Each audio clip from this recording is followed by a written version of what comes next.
Okay, we're going on a walk. So good morning, LPES.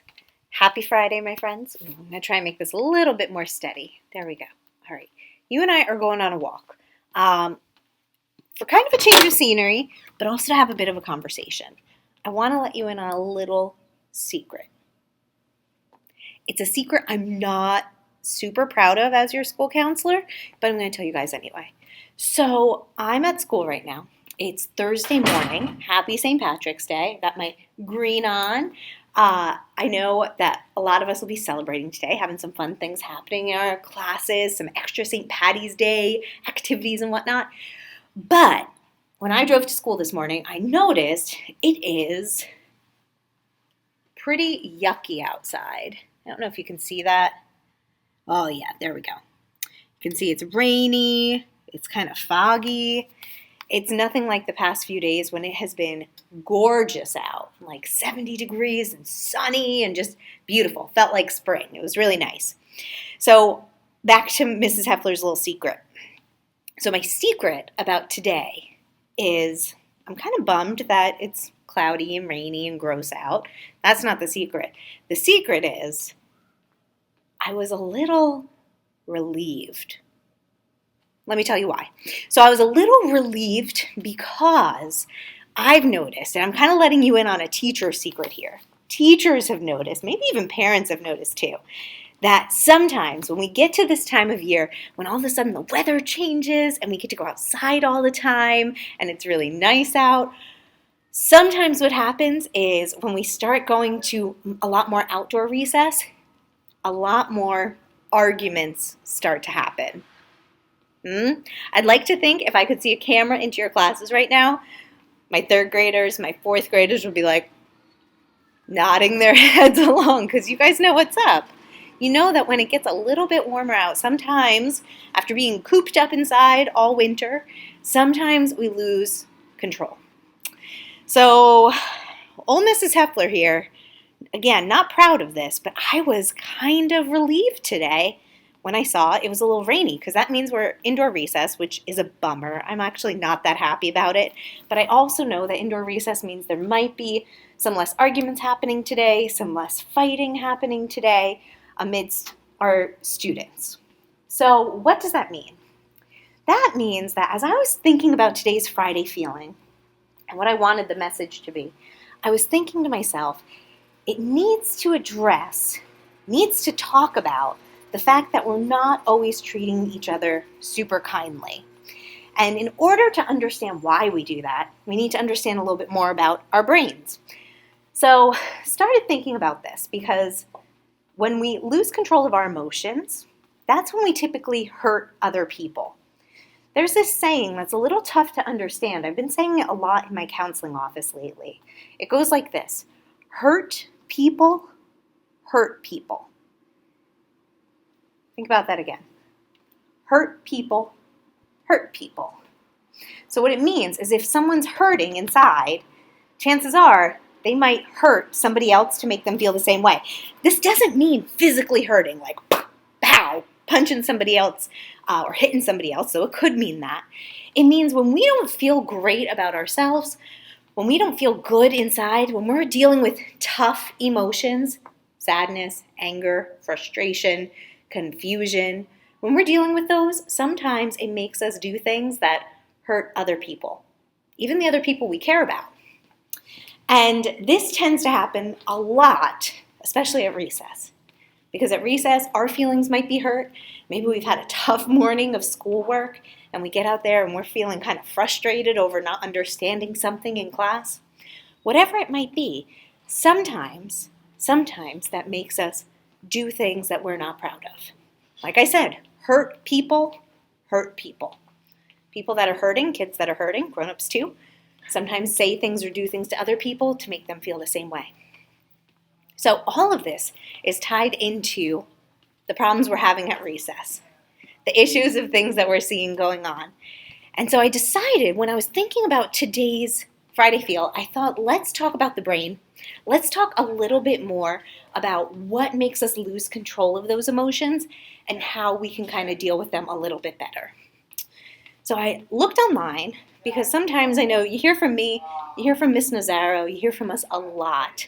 So I was trying to find someone else to talk about this, and I found this awesome YouTube page. They don't have many videos. They're called, hold on, I'm looking it up, Kids Want to Know. And this Kids Want to Know page talks about the parts of the brain and why our brain sometimes makes us lose control over things like our emotions or other things like that. So I'm going to show you that video in a minute. For my second graders, third graders, maybe even my fourth graders, if you have a really good memory, you might remember this lesson that we've done either earlier this year in second grade or in past years for my third and fourth graders. It is breaking our brain down, not actually breaking it down, that'd be gross and weird, but it's talking about the parts of our brain. They kind of use the fist to show you those different parts of the brain and talk about what it is that makes us sometimes lose control of our emotions. Now, here's my hope. When you're seeing this tomorrow, it's supposed to be gorgeous out. It's supposed to be another sunny, 70-degree, beautiful day. I'm guessing tomorrow, Friday, we're going to have outdoor recess. And if I'm honest, I'm excited for it.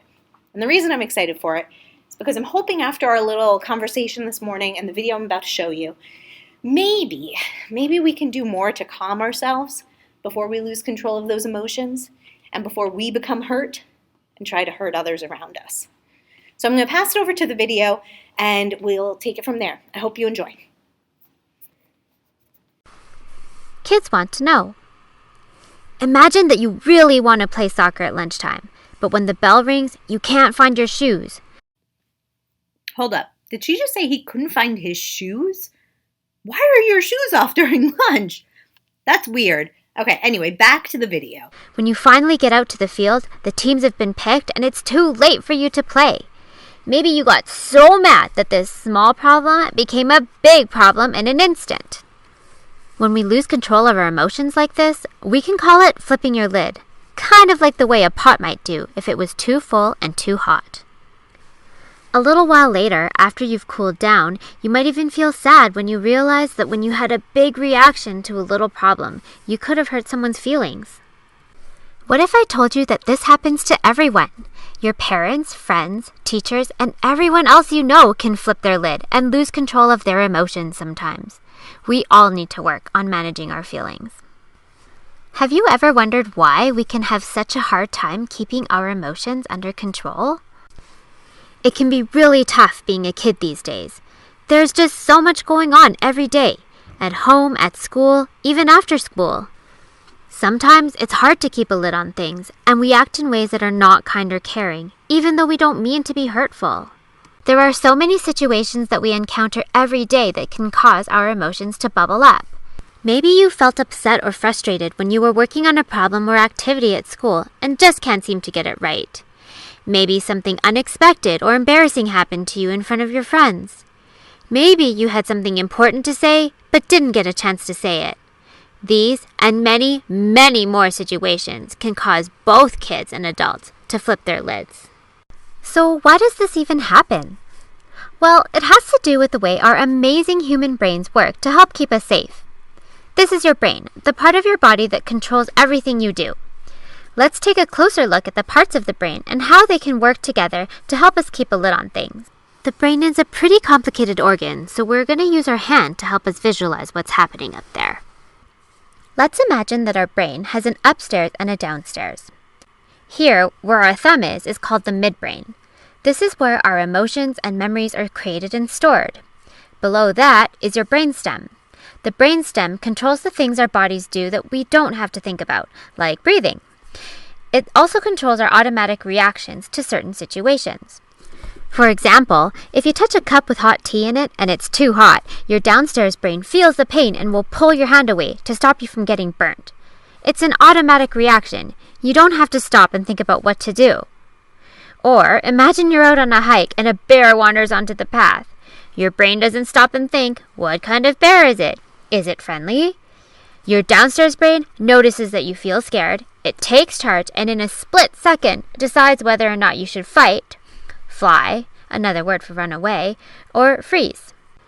Because of the way our downstairs brain reacts to these situations, we can think of it as our emotional brain because it reacts instantly without needing to think things through.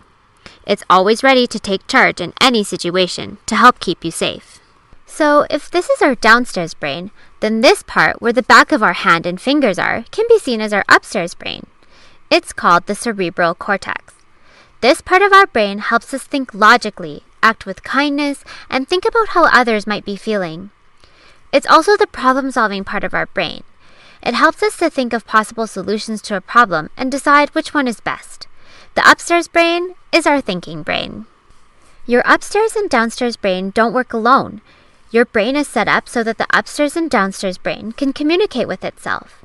It sends messages from section to section all the time about what our bodies feel and need. Let's take a closer look at our brain fist. Where our fingertips are is the logic and reasoning part of the brain that springs into action when we have a problem to solve, and usually it does a great job of doing it. But sometimes it can have a hard time solving a problem if the emotional brain and thinking brain can't communicate well enough. Again, just wanted to interrupt. So when we do this lesson, we talk about this part of our brain being the owl, the wise owl part of our brain. The part of our brain that's in control when we're feeling calm, cool, and collected. It helps us make good decisions. So this part is our wise owl. And then what she's talking about in the story, not in the story, in the video, the downstairs part of the brain, this part is our amygdala, or we called it our guard dog. So the part that tries to keep you safe, make sure you have everything that you need, but sometimes can make you react poorly. Okay, I'm going to stop interrupting. Here we go. This can happen if your emotions get too overwhelming and your downstairs brain decides that this situation might be dangerous, even if it isn't really. And we all know what happens when our downstairs brain thinks you're in danger. It triggers our fight, flight, or freeze reflex. Okay, so when we do this lesson in your class, we talk about that emotional part of our brain, the amygdala, the guard dog, freaking out over something that isn't actually dangerous. It's almost like when you see a dog, if you have one or your neighbor does, a dog that starts barking at the mailman or at the Amazon delivery guy. The dog's not actually in danger. The house isn't in danger, but the dog makes you feel like you are because he starts barking really loud and can sound kind of scary. That's the same thing that happens in our brain when we are in a situation that isn't dangerous, like having a tough time on a test or having an argument with a friend. And that part of our brain sends off this signal that makes our body think that we are in danger, and that's when we lose control. That's when we flip our lid. Okay, back to the video. Our emotions start to bubble up, and then suddenly everything boils over. We flip our lids. This can look like a scary, angry reaction, or it might be crying or running away from a problem. Now that we've flipped our lids, see how far away our fingertips are from the midbrain? When our lids are flipped, our upstairs and downstairs brain can't talk to each other. Our emotions have become too strong, and we can't think clearly and can't solve the problem in a peaceful way. So what can we do to stop us from flipping our lid? Well, it all starts with realizing that we're about to flip our lid, and then turning down the heat so it doesn't happen. Remember that soccer game we talked about at the beginning of the video, and you were really upset and didn't get to play? Maybe you felt your tummy rumble, or you felt your face getting hot? Did your heart start to pound, and did you feel your hands start to clench? Were you frustrated, disappointed, and angry?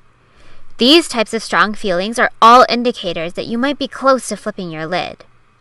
If you feel this start to happen, it's a good idea to walk away, take some deep breaths, and look for an adult to talk to before you flip your lid. It might be a parent, grandparent, coach, teacher, or another trusted adult nearby. They can help you with strategies to solve the problem once you've calmed down enough for your upstairs brain to be ready to do some peaceful problem solving. If you do flip your lid, those same trusted adults can offer you some time and space to cool down before you start to problem solve together. Once your upstairs brain is back in charge, you can share your story and get some help. Using I statements can help you to tell an adult what you need. I need a hug. I need you to listen to what I have to say. I need another chance.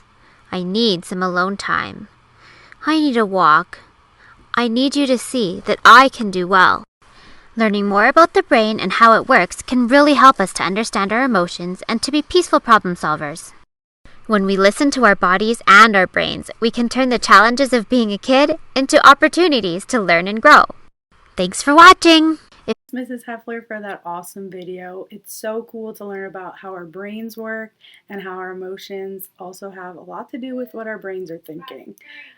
Next time, before maybe we're about to flip our lid, we can do some coping skills, and some of mine, for example, are deep breathing, going for a walk, playing with my dog. That's a big one, and I'm sure a lot of you have pets at home that you like to play with.